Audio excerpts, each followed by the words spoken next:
Hey, what's going on? My name is Andy Monroe. Welcome back to the channel. In this video, I'm going to be walking you through how you can create and host a workshop style event in 2025. Now, out of all of the events I've hosted over the last 4 years, my personal favorite is a workshop. It's probably the event that I've hosted the most. We've had hundreds, almost thousands of attendees at this point come through our workshops. So we have a pretty good system for creating effective and transformational workshops, especially in the event ecosystem of 2025. Now, this video is going to be very straightforward and to the point. So with all that being said, let's jump into it. All right, so right here on my computer, how to create a workshop style event in 2025. Now, something I want to touch on real quick is in 2025, people want implementation.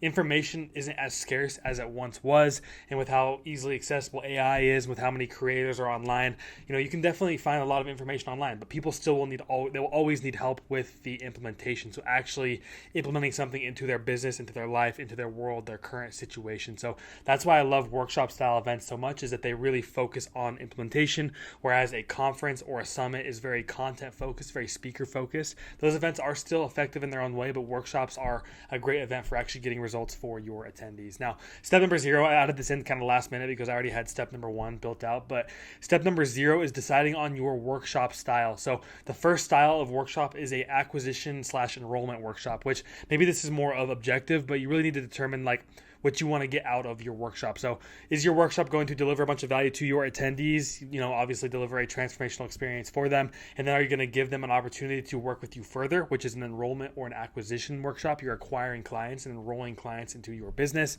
The other style is backend or fulfillment. So are you fulfilling on a prior purchase? Did somebody purchase a ticket to this event, or are they a member of your mastermind or your high ticket program, where a part of that membership, they get a couple fulfillment events a year? Whatever it is, that is a backend or fulfillment event where acquiring new clients or enrolling clients into the business isn't really a priority. It definitely helps with LTV and keeping clients inside of your program. But with the acquisition/enrollment event, the objective is to enroll clients into your business. With the backend/fulfillment event, the whole objective is just to fulfill on a service or a prior commitment. And the last style is a hybrid, so a combination between acquisition and fulfillment. So maybe you have more opportunities for people to work with you further once they attend this workshop. Whatever it is, it's just important to get crystal clear on what your objective for the event is, both for your attendee and for yourself, and cater your workshop style to fit that objective. Now, that's step number 0, which is decide on your workshop style. Step number 1 is selecting a location. So if you're going to be doing a virtual workshop, which I think workshops are much better in person, there's just something about getting people in the room together. But if you're going to be doing a workshop on Zoom, virtual, I'd prefer Zoom. I'd recommend Zoom. There's a few other platforms out there, but we use Zoom for all of our virtual events. I think it works well. In person, I would recommend picking a popular location where there are airports, a big airport, or ones where you can get a direct flight. It's very easily accessible for most people across the country and across the world to access the location, and also select a venue that is close to that airport within a 20 to 30 minute drive, just so it's not that hard to get to. There's already some friction when it comes to attending events, so you want to make it a very seamless process. That being said, if you want to lean into a more vacation vibe or a getaway vibe, which people do, we've done that as well for our workshops and our summits, you would want to lean into that. Make it a kind of a whole group activity, like we're all going on vacation to this one place. We've done events in Hawaii, we've done events in Alaska, we've done events in Mexico. These are very experiential locations, and they were more of a trek to get there, but it was worth it because we kind of branded the event as a vacation style event. But if you want to ensure that more people show up to the event and reduce the friction it takes to attend, I would definitely select a popular, bigger city with an easy airport that has direct flights from all across the country or all across the world if you are international. So that is selecting a location. Now let's move on to selecting the actual duration of your workshop. So we have seen that 2 to 3 day workshops work the best for fulfillment events. Of course, if you're getting into the acquisition event territory, that works a little differently. I actually have other videos on this channel where I talk about how long your acquisition events should be. So if you're doing an acquisition fulfillment event, just go refer to that video. If not, we have seen 2 to 3 day workshops work really well for fulfillment workshops. And whenever we did a 1 day workshop, the attendees just requested longer. But the entire point is you just want to make sure you are spending enough time with your attendees, and you're allocating enough time to them to get them results and take them from the current situation to the desired outcome and actually solving their problem. So just make sure if somebody's going to buy a ticket to your workshop, or they're a part of your membership program and they're attending your workshop, whatever it is, just make their trip out there worth it and make sure you're spending enough time to get results for them. If that's 1 day, then so be it. If it's 2 to 3 days, that's what we've seen work best. You know your business, you know your market a lot better than me, but I would recommend, if I had to, 2 to 3 days for a workshop. And deciding on the content, number 3. A workshop style event is going to be a combination of speakers, breakouts, group work, individual individual work and implementation. So a conference and a summit is much more speaker heavy. A workshop is a lot more tangible, a lot more actionable, and you're actually doing a lot of work, a lot of hands-on material to make sure that they're actually getting results.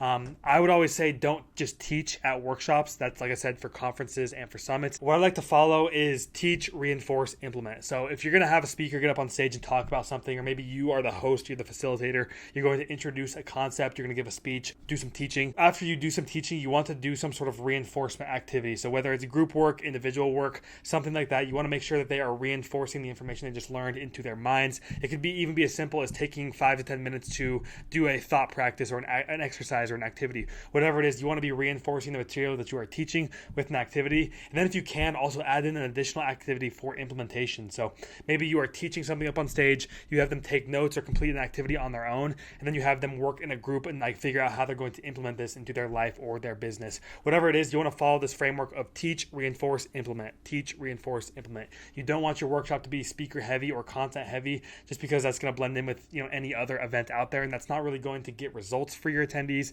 If anything, it's just going to open up more loops in their minds. So make sure you follow teach, reinforce, and implement. Now, building your workshop with your attendees is not a bad idea. We've done this for a lot of our events. In fact, your workshop is for your attendees, and this works well if you've done multiple workshops and you can kind of collect data from surveys at the event. I think I have that right here. Yeah, pre and post event surveys. If you do multiple workshops or if you've done them before, you can collect data from those attendees and hear what they liked, what they didn't like, what they wish it would look like in the future. That's very valuable information for you to continue to iterate and improve your workshops. But if it's your first workshop ever, don't be afraid to send out a pre-event survey to the people that you want to serve with your workshop and ask, what problems are you dealing with right now? What would you like to have solved for you at this workshop? What are you looking to get out of this workshop? This information can really help you direct and engineer the content to better serve your attendees. All right, number 4 is having a clear journey of transformation. So you want there to be a clear, easy to understand journey of transformation that you are taking your attendees on. And that looks like a current situation. So what is their situation prior to the workshop? What are they struggling with? What problems do they have? What are they looking to solve? Like, what are their ambitions? Where are they trying to go? That's the current situation, and then the desired outcome. So where do you want them to be once the workshop is done? How do you want to get them there? What are the checkpoints? What are the problems that you're going to solve? That is a journey of transformation that you need to identify for your attendee. And I wrote that right here. So what are the most painful problems that are holding your attendees back from succeeding, and how can you solve those? And randomness may seem stimulating at the event. It may be enticing to throw as much as possible at them at the workshop, but you really want your workshops to be very focused and very tangible and actionable. If it's random, it kind of hurts the attendee experience in the long run, just because they're going to have so many different nuggets and so many pieces of information and so many strategies and systems to implement in very different aspects of their business or their life. But if your workshop is solving 1, 2, or even 3 very specific problems, that's pretty easy to implement into their life and their business. So if you keep it actionable, keep it direct, and have a clear journey of transformation, that is the best way to ensure that your attendees will succeed with the material that they learn at the event. Now, moving on to number 5, this one's pretty short. Caffeine, very self-explanatory. We like to have caffeine at all of our workshops just to keep people alive and keep people, stimulated and awake. There's also a few different exercises to do this. You can do some meditation. You can have people get up and walk around and talk with each other during the event just to kind of get some movement. Our brains begin to wake up, and we actually retain information a little better too when we are moving and learning at the same time. So a lot of movement is good, playing some music, getting the energy up. But I would also recommend having caffeine at your workshops just to keep people awake, because it's long. It's a lot of work. People are going to be expending a lot of mental energy. So having caffeine is always a good idea. Now, moving on to number 6, this is a teaching framework that I want to show you that a mentor of mine actually taught me. His name is Bridger Pennington. You should look him up on YouTube if you're interested in launching investment funds. His whole company is called Fund Launch. They teach people about investment funds. But he has an amazing framework for teaching at workshops. I think everyone that's doing workshops should follow. So it starts off with teaching. So you're going to be teaching a concept, a strategy, a system, whatever it is. You're teaching something, and then you're going to have the attendees write something down. So whether it's taking notes on something or it's having them reflect on something that you just taught about, whatever it is, you want them to write something down in their notebook. It could be an assignment too, or like a little piece of homework, or an implementation exercise. And then once they write something down, you want them to share in small groups. So this could be just a partnership where it's 2 people talking back and forth. It could be at their table if you're doing round tables, whatever it is, you want them to share in small groups after they write something down. And then after that, you want them to share in larger groups. So they have written something down, they've shared with a partner, and now maybe this is where you open it up to their table if they did like a one-on-one activity, or you can open it up to the entire room, so have people share in a larger setting to the entire group. Whatever it is, you want to slowly scale up this reflection so that they're writing something down, they're sharing in a small group, and they're sharing in a larger group. And this accomplishes a few things. So up first is it reinforces what they are learning. They've written it down, they've shared in small groups, and they've shared in large groups. That's 3 different vehicles or 3 different mediums they are using to retain the information and to implement the information into their life. So it really reinforces what they are learning. It also helps with retention. So like I said, these 3 different vehicles of consumption or remembering is going to really reinforce and help them retain the information that they're learning.